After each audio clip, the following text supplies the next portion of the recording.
Hey everyone and welcome back. तो कैसे हैं आप सब लोग। लास्ट वीडियो में मैंने आप लोगों के साथ शेयर किया था कि मैं घर के लिए निकल गई हूँ।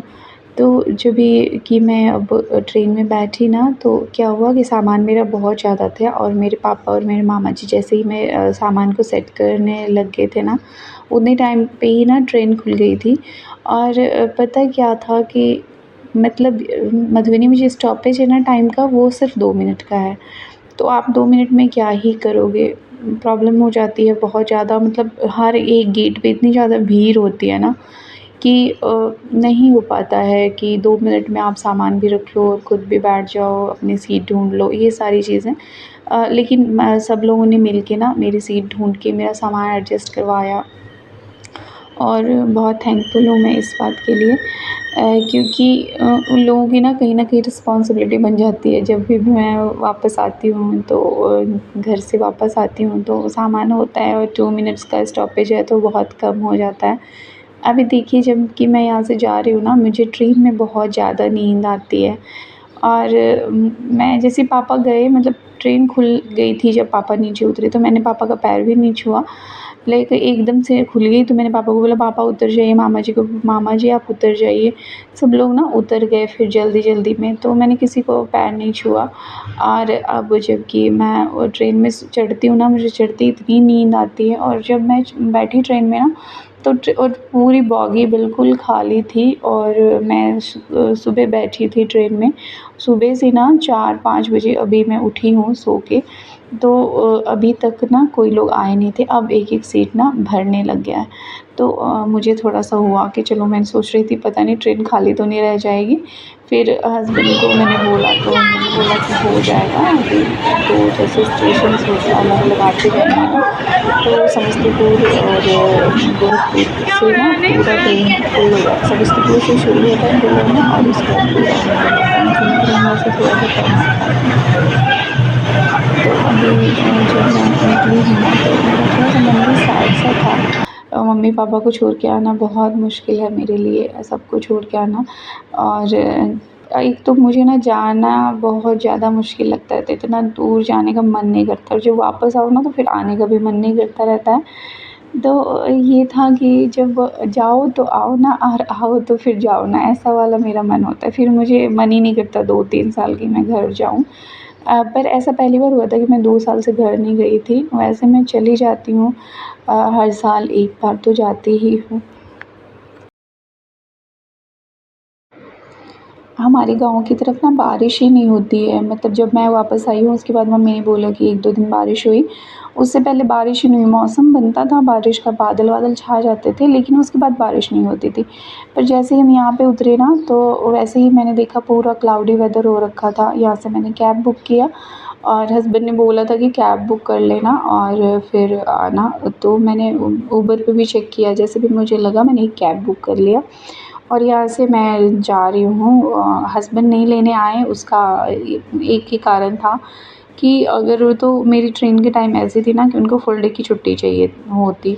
तो अब उनको ना फुल डे की छुट्टी आज के दिन मतलब मिलना थोड़ा-सा मुश्किल था। जो प्राइवेट जॉब में होंगे उनको पता होगा।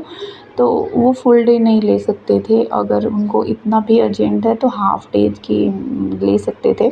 तो अभी ना वो नहीं ले पाए छुट्टी, तो मैंने बोला कि मुझे कोई प्रॉब्लम वैसे।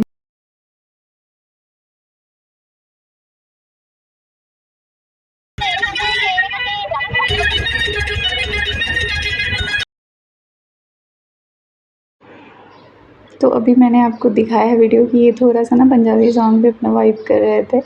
तो अभी हस्बैंड ने बोला था ना कि अगर ट्रेन लेट नहीं हुई फिर तो मैं आ जाऊँगा, अगर लेट हो गई फिर तुम ना देखना कि कैसे, अगर आ सकती हो तो आ जाना, नहीं तो मैं किसी और को भेजूँगा।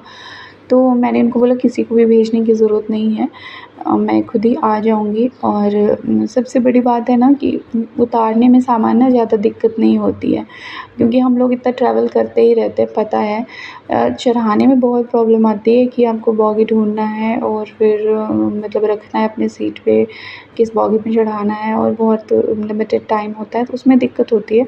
और यहाँ पे ना स्टॉपेज भी ज़्यादा देर की थी। तो हमें उतारने में मतलब ट्रेन से उतारने में कोई दिक्कत नहीं हुई, सामान बच्चे सब सेफ़ली अच्छे से पहुँच गए। लेकिन ना क्या दिक्कत हुई यहाँ पे हमें कि सामान ना स्टेशन से फिर बाहर स्टेशन के बाहर लाने के लिए, तो वो हमने कर लिया था, तो उसमें भी कोई प्रॉब्लम ऐसी हुई नहीं। वहीं पे सामने ही कैब मिल गया था जैसे ही हम वहाँ से उतरे ना। तो और जगह-जगह ना लिफ्ट बने हुए हैं, तो एक्सेलेरेटर बने हुए हैं, तो ऐसी कोई दिक्कत नहीं होती है। अब जैसे ही हम उतरे ना वहीं पे कैब वाले भैया थे, तो वो बोल रहे थे कि हमें आप कर लीजिए। हालाँकि मैंने ना उबर भी देख लिया था ट्रेन से ही, तो फिर वहीं से हमने कैब लिया और मैं यहाँ पे पहुँच गई हूँ। अभी जैसे पहुँची ना यहाँ पे भी तब भी बूँदा-बूँदी हल्की हो रही थी। जो मम्मी ने थैले में भर-भर के सामान दिए थे वो मैंने अपने पास ही रखा था, क्योंकि सब कुछ खाने-पीने का सामान था। तो मैं कहीं और रखना नहीं चाह रही थी, मैं बिल्कुल सेफ़ली उसको अपने हाथ में ही रखना चाह रही थी, क्योंकि फिर ना खाने की चीज़ अगर नीचे-वीचे नहीं रख सकते हो आप। अब यहाँ पे पहुँची हूँ ना मैं, तो हस्बैंड यहाँ पे घर पे नहीं थे, ऑफ़िस थे ऑफ़ कोर्स, और मेरे लिए ना कुछ-कुछ दही, चूरा ऐसे कुछ सामान बना के गए थे, बहुत सारी दही। और पता है जब मैं यहाँ पहुँची हूँ ना, तो उनका तो फ़ास्ट था, लेकिन ये मतलब मेरे लिए से ये सब करके गए थे, बच्चों के लिए भी कुछ रेडीमेड चीज़ें रख के गए थे कि खा लें। देखती हूँ किचन का क्या हाल है, क्योंकि वैसे तो हस्बैंड थे, फिर भी चेक करती हूँ।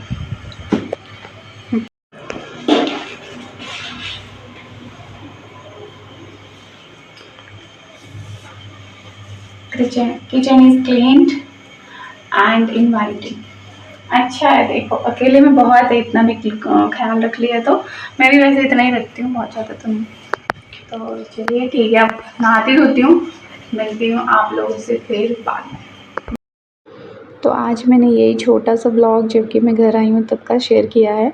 नेक्स्ट डे से अपनी पूरी रूटीन में रहूँगी और उसको फिर आप लोगों के साथ शेयर करती हूँ। तब तक के लिए bye bye, thanks for watching, और बहुत सारा प्यार दीजिए मेरी वीडियोज़ को अगर आपको थोड़ा भी अच्छा लगता है तो। Bye bye. आज हम किसके हाथ की रोटी खाएंगे? अप्पू की और मेरी भी। अभी तक बनेगी मेरी हाथ, नहीं आज बनेगी।